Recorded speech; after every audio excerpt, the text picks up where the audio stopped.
দেশে এক ছোট্ট রাজ্য ছিল। সেই রাজ্যের এক নদী ধারে এক সুন্দর কুঁড়ে ঘর ছিল। সেখানে এক দয়ালু বৃদ্ধা বাস করতেন।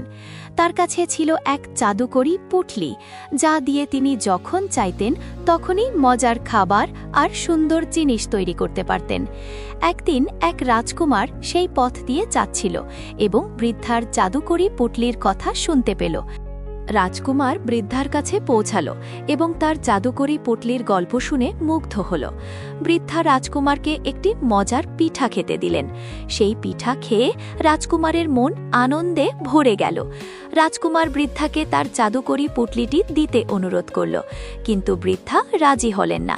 তিনি রাজকুমারকে বোঝালেন যে সত্যিকারের আনন্দ কোনো জাদুকরি জিনিস দিয়ে পাওয়া যায় না, তা শুধু মন থেকে আসে। রাজকুমার বৃদ্ধার কথায় বুঝতে পারল এবং খুশি মনে নিজের রাজ্যে ফিরে গেল। তারপর রাজকুমার বৃদ্ধার কাছ থেকে শিক্ষা নিয়ে নিজের রাজ্যে ফিরে গেল। সেখানে সে এক দয়ালু আর জ্ঞানী রাজা হল। রাজকুমার তার রাজ্যেও সেই পুঁটলির মতো আনন্দ আর ভালোবাসা ছড়িয়ে দিতে চাইল।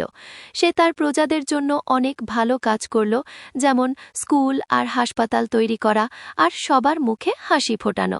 এভাবেই রাজকুমার সত্যিকারের আনন্দের পথ খুঁজে পেল। কেমন লাগলো গল্পটা?